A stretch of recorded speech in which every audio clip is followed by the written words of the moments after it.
veil has lifted. The Summoners Cup, Fnatic will advance to the semi-finals. The only team to do that 3 times. 12 have fallen. Only the intrepid remain. Victory is on the horizon. To live through mastery or die by fate.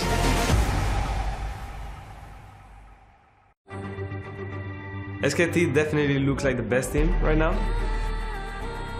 It's the best team, like being the underdog, because you have no pressure. Can we bring to fall the giants? The only thing that can happen now is that we prove them wrong.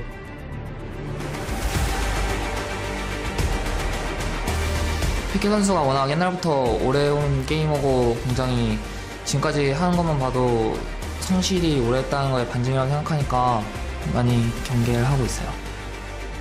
It is weird to prepare for two different guys. Especially at first I was thinking it would be Faker. 물론 제가 뛰고 싶은 건 맞지만 사실 지훈이 형이 나가도 크게 상관은 없어요. 지지 않아요.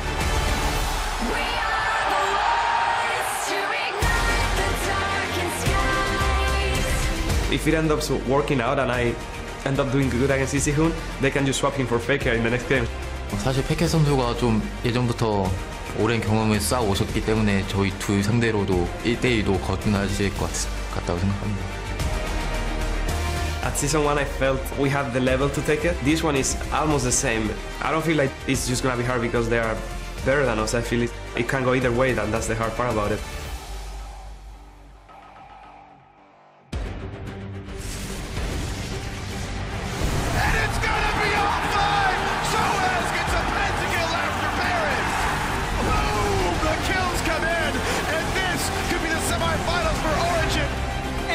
Telecom destroy AHQ's Nexus and are one step closer to the Summoners Cup.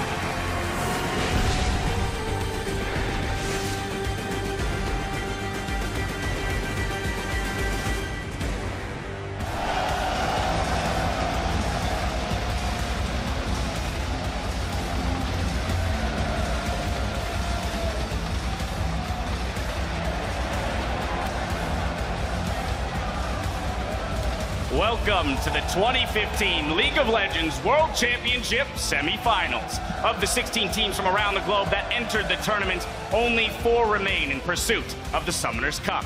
Now you're getting a look at Brussels Expo in Belgium, which will play host this week as the teams do battle with their eyes on the finals. And just a little bit ago, fans were lined up and ready to storm the arena to cheer on SKT and Origin. We've got a few cosplayers in the house with Yasuo and Lulu leading the charge. And here you're getting a sneak peek at our combatants. SK Telecom warming up in their locker room just a short time ago. They'll be facing off against Europe's Origin. Both teams looking to advance to Berlin. And that best of 5 is just moments away. Hello everyone, I'm James Dash Patterson, coming to you live from the heart of Belgium, where I'm joined by coach for Europe's H2K, Neil Prawley-Hamad, OGN shoutcaster Christopher Monte Cristo Michaels, and the NALCS's own Joshua Jat Leesman. Welcome to the semifinals, gentlemen. We made it. Yeah, we did. And so did everyone in this venue. This place looks amazing. That they did. So much energy in this building, as you can tell already. People are ready for the games to start, for some fun to be had. Now, the analyst desk has hit the road for our last 2 weeks and has joined the rest of the team to cover all the action here on the ground. Warming up at the caster booth for our first series today is Freak, Crepo, and Kobe. And we're not the only ones that made the trip across the North Sea. Our partners from China and Korea's OGN are here as well to bring the coverage of this weekend's games to the far corners of the globe. Now, of course, it's time to pull up the bracket and see how today's semifinalists made it to the penultimate stage of Worlds 2015. We'll start with Origin, who surprised many with their run through groups and followed that with a solid victory over the Flash Wolves last week.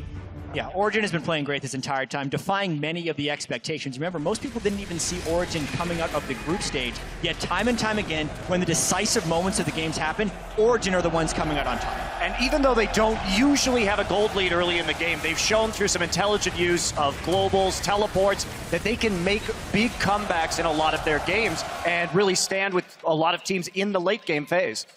And of course, they're going to be going up against Korea's SK Telecom, who have yet to drop a game throughout the entire tournament. They look strong as ever, gentlemen. I have no clue who's actually going to stop the SKT, but I really hope it starts now. Yeah, well, there's a chance they could be the best team in the history of the World Championships. They are currently undefeated, and no one has gone undefeated the entire way through. We thought maybe Samsung White could do it last year. They played so fast and so clean in many of their games, but they had those minor slip-ups. Maybe that's the story for SKT this year. Still plenty of games to find that out. Now, at the end of the day, only one team will stand as Origin and SKT go head-to-head in today's best of 5. It's important to note that because of a bug with his Q, Gragas has been disabled for the remainder of the tournament, along with Lux and Ziggs. Now, for more information and the full context of the disable, load up lolesports.com.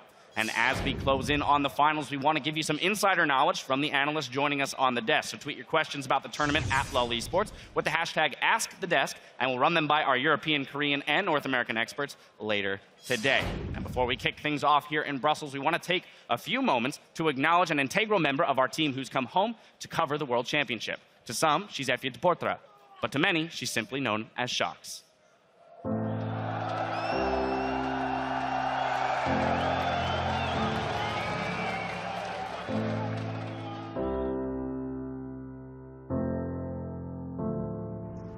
After 4 years, I still like watching League of Legends the most out of everything. You just sit there and you have all the fans there, and I'm just the same. I'm like shouting when a pentacle happens. I'm excited when a backdoor happens. And every time that happens, I also still realize, whoa, this is so what I want to do. I can't imagine doing anything else. It's fantastic to be in Belgium. We are in the Abdijtuin, or the Abbey Garden. It's actually one of my favorite places here in Ghent, where I went to university. I was very much attracted to the history side of everything, so I decided to do history for 4 years. Over the course of those 4 years, I actually discovered that I liked to be a sports reporter a lot more. There was the World Cup, football was on the first year at university. I watched every single game of the Football World Cup, and that made me really realize, whoa, I love this more than I love anything else. So I also got a degree in journalism. Somehow I fell into watching League of Legends, and I stumbled upon a broadcast of IEM. It was kind of like it was an epitome that I was watching, and I was like, whoa, this is so competitive and cool, and this is this game that I've been playing for months and months. I'm gonna try and use what I learned and write about League of Legends. At that point, I had no idea what was about to come.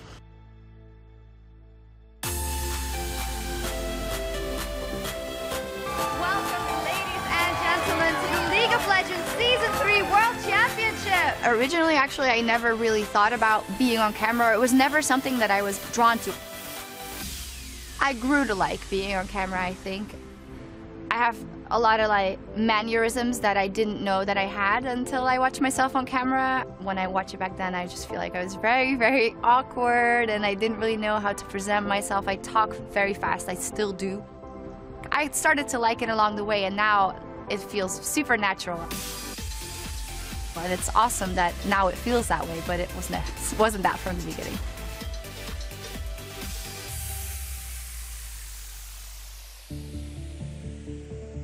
Sometimes takes a turn for the worse when people judge you on a lot of things that have nothing to do with the actual job description. And the one that hurts the most always is people that are like, the only reason why you're here is because you're a girl and you happen to look half decent. I want to pull that person to the screen and say, have you any idea how hard we all work? And I don't work less hard.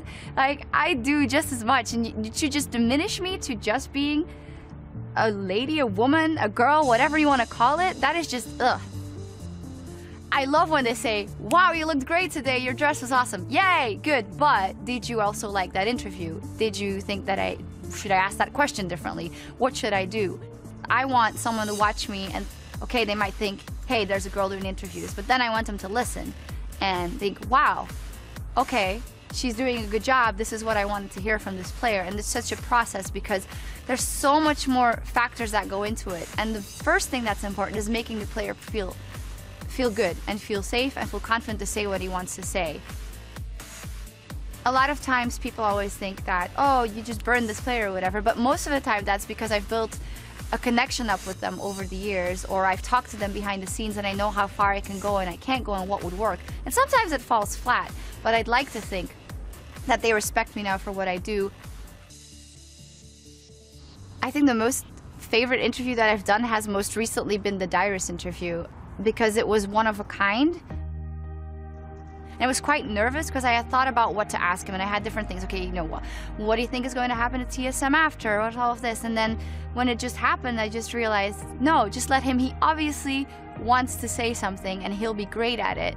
So why don't I just give him the openest question possible, like show him that he can be calm and be himself, and then I got caught completely off guard.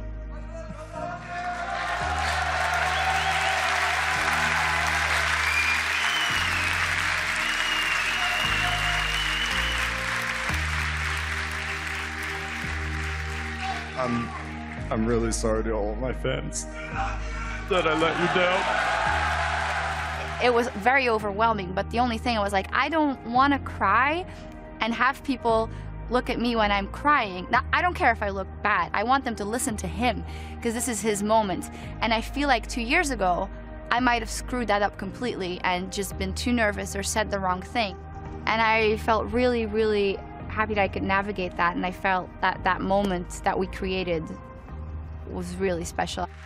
There is nothing left to say. You have influenced the lives of so many people, and you'll continue to do that. Thank you so much for willing to do this.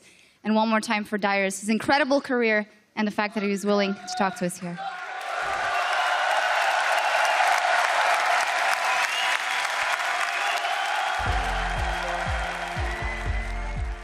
I definitely feel, I know that I'm something that some girls have actually written to me, and men as well, said, wow, I look up to the fact that you're a woman in this business. And it's not something that I want to get hung up on and think about all the time, but I think that through my actions, I've been a good example, because for me, it's always been about loving this game, working as hard as possible, and hopefully showing people that I care, and not that I'm there just to be on camera or whatever. As I said, it's great that people say you looked great, you were wearing a great dress, and of course it makes me feel good, but it makes me feel 100 times better if a girl comes up to me at a live event and says, you are an inspiration to me, I love what you do, I think you're a great example, I want to do what you do. That means so much.